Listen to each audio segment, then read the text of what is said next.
Alright, hey guys, it's me, Giga, and welcome back to part 4 of the New Super Mario Bros. 100% Speedrun tutorial. Now, this is where things get a little bit interesting. I'll explain all the different options you can take. This is more of a precursor to each of the options or anything. So, it depends on how you want to go about it. Now, as you can see by my splits, this is more of an updated version. To be able to get better times. Now, as you can see, I do World 8, first tower, and then, stop playing World 8 for a bit. You have a number of different options here. You can either continue through World 8 up to the castle. You can continue all the way to the end if you want. And there are some methods which stop at 8-7, for reasons I'll get into later. You can go back to World 1 if you want, and start playing, from 1-2 and,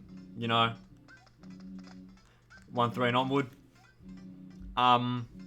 Or you can go back to World 5, because that's the only other option you have by this point, and you can start playing these levels. How you go about it is entirely up to you, but for argument's sake, so I'll just give you a quick rundown, because this is going to be a pretty short part. If you feel confident with using the shell from up to this point, or if you're feeling lucky and you can somehow get a shell back from this guy here, which I would not recommend, by the way.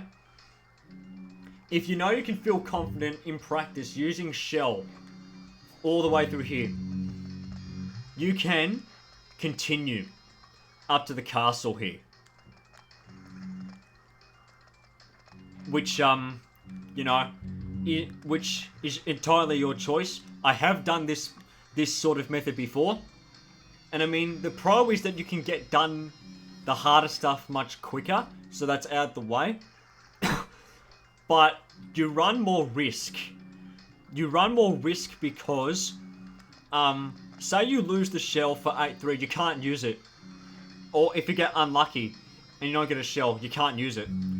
And 8-3 is going to be a lot more pain. Granted, by 8-4 you'll lose the shell anyway, because of it's one of the start points requiring a mini mushroom.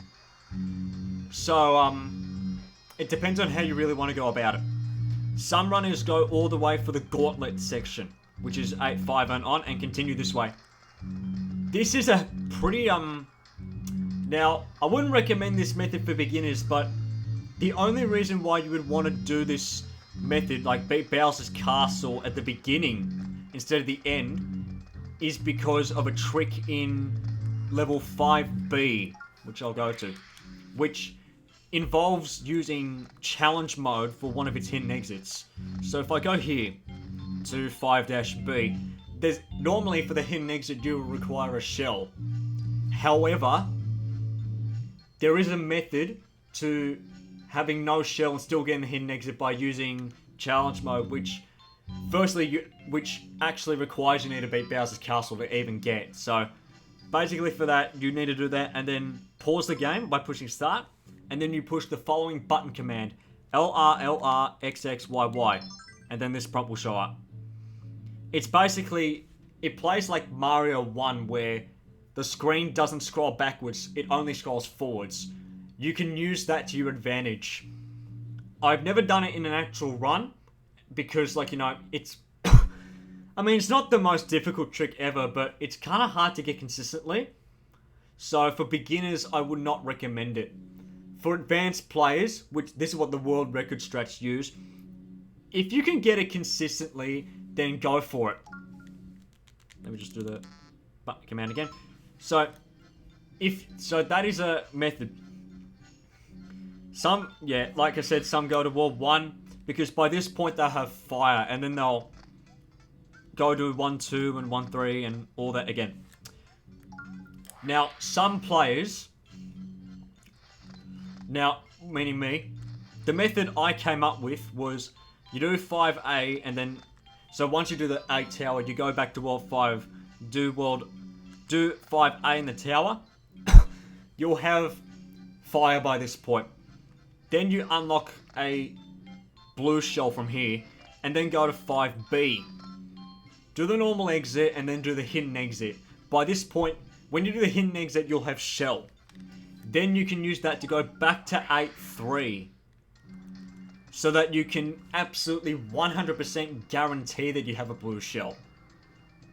Some actually do this from a much later point in the run, World 3.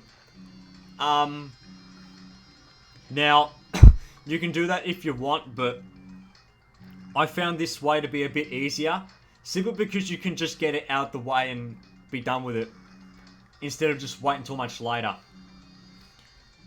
And then do 8-4 in the castle by getting Mini. I think it's a good way of doing it. But, I mean, the only real problem with that is that you have to, like, switch back out and do it. I mean, you have all these different options here. So, I'm not going to list every single possible combination you can do, because there's so many. And like I said, I will link, like, some of the parts that they recommend for beginner, intermediate, and advanced players in the description. So, yeah. That's part 4 for you. Sorry we didn't actually get to any levels. But this was more of a, like, you know, how to go about doing 100% with using all different kinds of paths and shit. Oh yeah, and you may want to do a certain path because, you know, to accommodate for other methods, which we will get into, that can be done much later in the run, that can't be done otherwise. Or it's just going to save you more time, really. So yeah, that is part 4 of my 100% tutorial for speedrunning this game.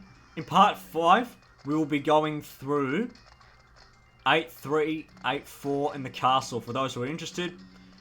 And then for others, and then in the next part, we will go through like World 1 and World 5 again. To see how those options turn out. But yeah, anyways, that's it from me. I'll see you in part 5 of this series. I'm out.